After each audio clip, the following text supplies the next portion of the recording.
வணக்கம். நமது நியூ ஃபிலிமாலயா ரசிகர்களுக்காக ராஜா ராஜா தான்னு ஒரு தொடரான விஷயத்தை நான் பேசிகிட்ருக்கேன். இளையராஜாவை பற்றி சொல்கிறதுக்கு இன்னும் நிறைய விஷயங்கள் இருக்குது. ஆனாலும் அவர் கூட நெருக்கமாக பழகக்கூடிய சந்தர்ப்பங்கள் எனக்கு என்னன்னு தெரில, ஒரு அருள்மா தான் நான் நினைக்கிறேன். ஏன்னா அவரை மீட் பண்ணுறதுங்கிறது, அவர் கூட ஃபோட்டோ எடுக்கணுங்கிறது, வீடியோ எடுக்கணுங்கிறது பல பேருடைய கனவாகவே இன்னும் இருக்குது.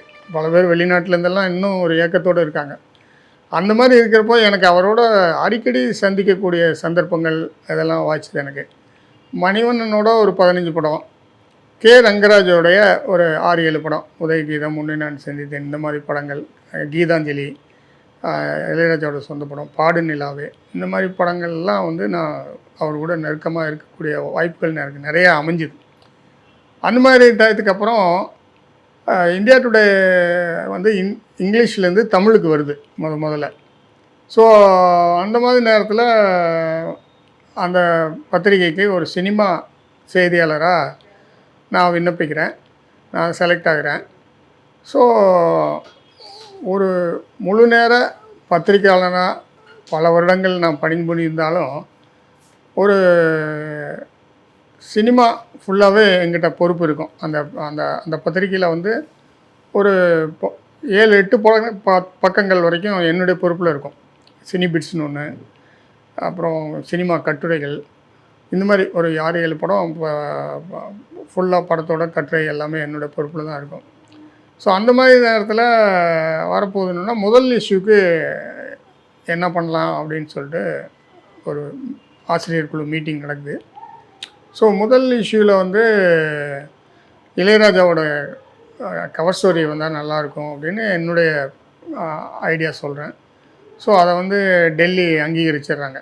சரி, முதல் இஷ்யூவில் சினிமா மேட்ரு, இளையராஜாவோட பேட்டி வச்சுக்கலாம் அப்படின்னு சொல்லிட்டு.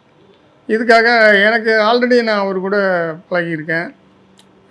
அவங்க அண்ணன் ஆர்டி பாஸ்கர் எனக்கு இயல்பிலே ரொம்ப நெருக்கமான நண்பராகிட்டார். அவர் ப்ரொடியூசராக இருக்கும்போது, நான் அவருடைய படங்கள்லாம் ஒர்க் பண்ணும்போது.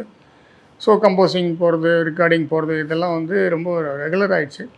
பிரசாத் ஸ்டுடியோக்குள்ளே போனாலே நமக்கு ஒரு நல்ல மரியாதை இருக்கும். ஸோ அவர்கிட்ட நான் சொல்கிறேன், இந்த மாதிரி ஆனால் இந்தியா டுடேயில் ஜாயின் பண்ணிட்டேனே, ராஜா சாரோடைய இதுதான் ஃபஸ்ட்டு கவர் ஸ்டோரியாக வருது, நீங்கள் அவர்கிட்ட சொல்லி எனக்கு அப்பாயின்மெண்ட் வாங்கி கொடுங்க அப்படின்னு சொல்லி கேட்குறேன். என்ன தம்பி, உனக்கு இல்லாத அப்பாயின்மெண்ட்டாக வாப்பா அப்படிங்கிறாரு. ஏன்னா இளையராஜா அப்போ ப்ரெஸ்ஸை அவாய்ட் பண்ணிட்டு இருந்தார் மேக்ஸிமம். ஏன்னா அவருக்கு அவர் இருக்கிற பிஸியில் நான் நேரம் கொடுத்து அவங்க கேட்குற கேள்விக்கெல்லாம் பதில் சொல்லிக்கிட்டு இருக்கிறது அவருக்கு ஒரு விருப்பமில்லாத ஒன்றாக இருந்தது. அதுக்கு என்ன காரணங்கிறது நான் அவரோட இன்டர்வியூவில் கேட்டேன். அதாவது, நீங்கள் ஒரு பிரபலமான இசையமைப்பாளர், தமிழ் சினிமாவில் எல்லாருமே உங்களை ரசித்து கேட்டுருக்காங்க, பாட்டாகட்டும், ரெக்கார்டிங் ஆகட்டும், எல்லாத்துலேயும் உங்களுடைய இது இருக்குது. அப்படி இருக்கும்போது ஏன் பத்திரிக்கையாளர்களை அவாய்ட் பண்ணுறீங்க? அவங்க கேட்குற கேள்விக்கு சுருக்கமாக பதில் சொல்லிடுறீங்க. இப்போ நான் போய் பேட்டி எடுத்தப்பவும் அதே தான் நடந்துச்சு. ஏன்னா அது முழுமையான பேட்டியாக அமையல. ஏன்னா பஞ்சவர்ணாசலம், கங்கை மரன், ஆர்டி பாஸ்கர், இவங்க சொன்ன சம்பவங்களை வச்சு, ஆர் செல்வராஜ், இவங்க சொன்ன சம்பவங்களை வச்சு தான் அந்த பெரிய கட்டுரையாகவே ஆக்குனேன். அதில் கவர் ஸ்டோரியாக அவர் சொன்னது ரொம்ப குறைந்த பதிலாக தான் இருந்தது. அவர் ஒரு பக்கத்துக்கு தான் வந்தது. அது ஒரு பக்கமாக வந்தது. ஆனால் கவர் ஸ்டோரி போட்டு வழக்கமாக ஒருத்தரை பற்றி பெரிய அளவில் பண்ணும்போது அவருடைய பேட்டி பெருசாக இருக்கும். இப்போ பாரதிராஜை பற்றி பண்ணோம், பானுமதி பற்றி பண்ணோம், சிறப்பு பேட்டி ஒரு 10 பக்கத்துக்கு வரும். அப்போல்லாம் இந்த மாதிரி முதல் இஷ்யூவில் இளையராஜானா அப்புறம் ஒத்துக்கிட்டார், பேட்டி கொடுக்கறதுக்கு ஒத்துக்கிட்டார். இந்தியா டுடே முதல்ல தமிழில் வருது இதெல்லாம் சொன்னோன்னா, அப்புறம் இவர் ஆர்டி பாஸ்கரும் நான் போய் அவர்கிட்ட பேசிகிட்டு இருக்கும்போது அவரும் வர சொல்லியிருந்தேன். அவரும் வந்தார். அப்புறம் சொல்லி, இந்த மாதிரி மணிவண்ணன், ரங்கராஜிட்டெலாம் ஒர்க் பண்ணுவார்ப்பா, நம்ம படங்கள்லாம் நிறையா ஒர்க் பண்ணியிருக்காரு, நம்ம படத்துக்காக நிறையா டே அண்ட் நைட் ஒர்க் பண்ணியிருக்காரு அப்படிலாம் சொல்லி இது ஒன்றுன்னா, இளையராஜா என்னை பார்த்துட்டு சிரிச்சுட்டு, சரி நாளைக்கு வாங்க அப்படின்னு சொல்லிட்டார்.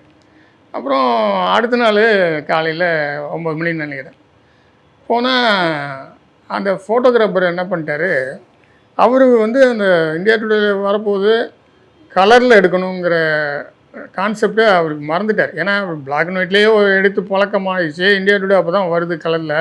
இத்தனைக்கும் அவர் வந்து டெல்லிக்கு போய் ட்ரைனிங் எடுத்துகிட்டு வர்றாரு என்னென்ன பண்ணணும் என்னங்கிறது. அதில் முதல் அவருக்கு கொடுக்கக்கூடிய கட்டளையே இந்த ஃபில்ம் ரோல் வந்து ஆஃபீஸில் கொடுத்துருவாங்க.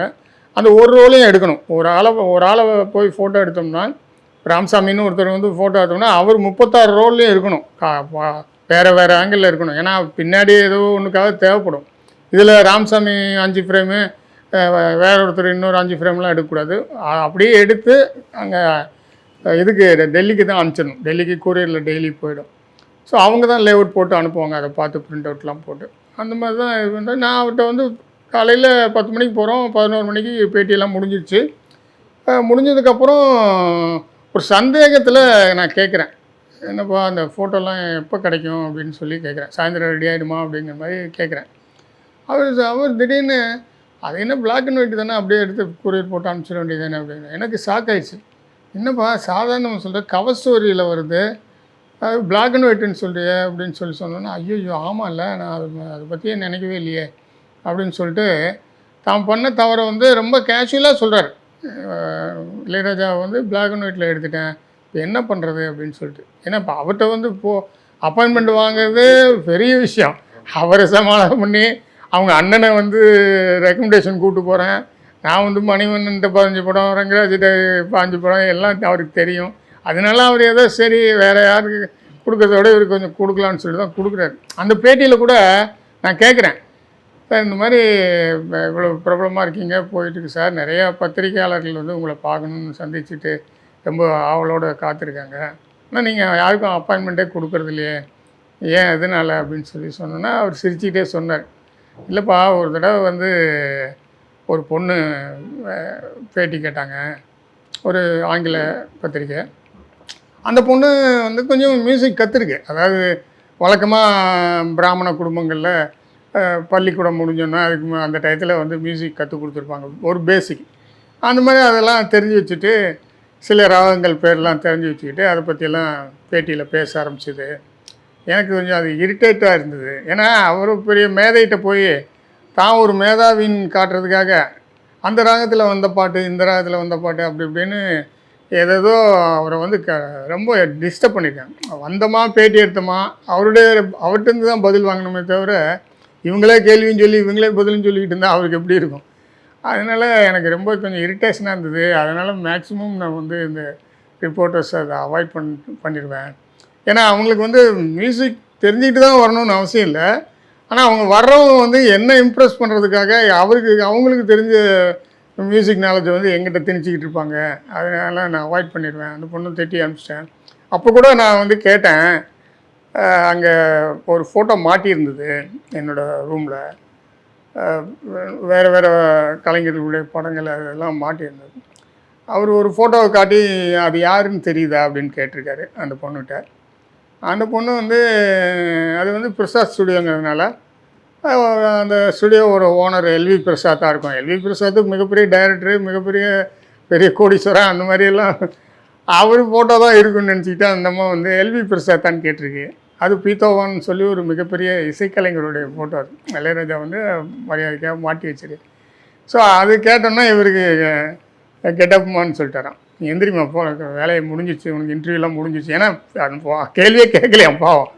ஏதோ வந்ததுக்கு ஒரு 10 நிமிஷம் 15 நிமிஷம் அதோட இசை அறிவெல்லாம் போட்டுட்டு இது பண்ணிட்டு அப்புறம் அந்த அம்மா மிரண்டு போச்சான். என்ன திடீர்னு 10 நிமிஷம் தாச்சு அதுக்குள்ளே கெட் அவுட் சொல்லிட்டாரேன்னு சொல்லி ரொம்ப எக்ஸ்கியூஸ் கேட்டுருக்கேன். இல்லை சார், நான் ஏதோ தப்பாக பேசியிருந்தா கூட மன்னிச்சுங்க அப்படி இப்படின்லாம் கேட்டிருக்கேன். இல்லைம்மா, எனக்கு இந்த பத்திரிக்கை உனக்கு பர்டிகுலராக உனக்கு பேட்டி கொடுக்க இஷ்டம் இல்லை அப்படின்னு சொல்லி அனுப்பிச்சாராம்.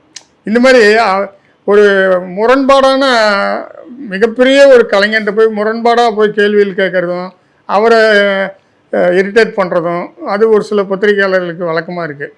அதனால் அவர் வந்து மேக்ஸிமம் அதை அந்த டயத்தில் வந்து அவாய்ட் பண்ணிட்டு இருந்தது நல்லது தான். ஸோ இந்த மாதிரி அந்த கலர் ஃபோட்டோ என்னாச்சுன்னா, அந்த ஃபோட்டோகிராஃபர் வந்து அப்புறமா தான் தாமதமாக சொல்கிறாரு, இந்த மாதிரி நான் அதை பிளாக் அண்ட் ஒயிட்டில் தான் எடுத்திருக்கேன்னு சொல்லி. எனக்கு பயங்கரமான ஷாக் ஆகிடுச்சு. என்னடா அது முதல்ல இளையராஜா அப்பாயின்மெண்ட் வாங்கி இவ்வளோ பெரிய விஷயம் பண்ணியிருக்கோம், இப்படி சின்ன விஷயம் இப்படி மிஸ் ஆகிடுச்சேன்னு சொல்லிட்டு ரொம்ப வருத்தப்பட்டு அப்புறம் என்ன பண்ணேன், அன்றைக்கி நைட்டே போய் சொல்லிட்டேன், இந்த மாதிரி பிளாக் அண்ட் ஒயிட்டில் எடுத்திருக்காங்க, அதனால் நீங்கள் மறுபடியும் கொடுங்க அப்படின்னு சொல்லாமல் இந்த மாதிரி அது தப்பான ஃபில்ம், அதாவது ஃபில்ம் ரோல் வந்து ஃபேக் ஆகிடுச்சு, எதுவுமே படம் ரெக்கார்ட் ஆகலை. ஸோ அதனால் நீங்கள் இன்னொரு நாள் நாளைக்கோ நாளான்னைக்கோ பண்ணி கொடுத்தீங்கன்னா கொஞ்சம் எடுத்துக்கிறேன் அப்படின்னு சொல்லி ரிக்வெஸ்ட் பண்ணி கேட்டதுனால, அதுவும் நான் அப்படிங்கிறதுனால அவரோட கொஞ்ச நாள் நான் பழகியிருக்கேன் அதெல்லாங்கிறதுனால என்ன பண்ணிட்டாரு, சரி சரி நாளைக்கு காலையில் வாப்பா அப்படின்னு சொல்கிறாரு. நாளைக்கு காலையில் அதே ஸ்டுடியோவில் எஸ்பிபியும் வராரு. ஒரு புல்லாங்குழல் இசைக்கலைஞர் ஒருத்தர், ஃபேமஸான ஒரு இசைக்கலைஞர், அவர் நார்த் இந்தியாவில் இருக்கார். அவர் ஒரு படத்துக்கு வாசிக்க வர்றாரு. ஸோ நல்ல வேளையாக அவங்க 2 பேருக்கும் இவர் சொல்லிக் கொடுக்குற மாதிரி அந்த ஸ்டில்ஸ் எல்லாம் ரொம்ப அமைஞ்சுது. அதாவது தடங்கள்லேயும் ஒரு நல்ல விஷயம் நடந்த மாதிரி, பிளாக் அண்ட் ஒயிட்டில் எடுத்தது அவர்கிட்ட சொல்லாமல் அது வந்து கலரில் மறுபடியும் எடுக்கிறதுக்கு ஒரு நல்ல வாய்ப்பு அந்த எஸ்பிபிக்கு சொல்லிக் கொடுக்குற மாதிரியும், அந்த புல்லாங்குழல் கலைஞருக்கு சொல்லிக் கொடுக்குற மாதிரியும். அது அந்த ஃபோட்டோ வந்து இன்டர்நெட்டில் மிகப்பிரமாதமாக வந்தது, கலரில் வந்தது. ரொம்ப கட்டுரையில் சிறப்பாகவும் இருந்துச்சு. நான் எல்லாரோடையும் அவரை பற்றின கருத்துக்கள்லாம் போட்டு ஒரு 7-8 பக்கத்துக்கு அந்த கட்டுரை எனக்கு பெரிய பேர் வாங்கி கொடுத்தது. அதுக்கு முக்கிய காரணம் இளையராஜா சார் தான். அவரை பற்றின இன்னும் சில சம்பவங்களை அடுத்த வாரத்தில் சொல்கிறேன். நன்றி. இந்த வீடியோ உங்களுக்கு பிடிச்சிருந்தா லைக் பண்ணுங்கள், கமெண்ட் பண்ணுங்கள், ஷேர் பண்ணுங்கள், சப்ஸ்கிரைப் பண்ணுங்கள்.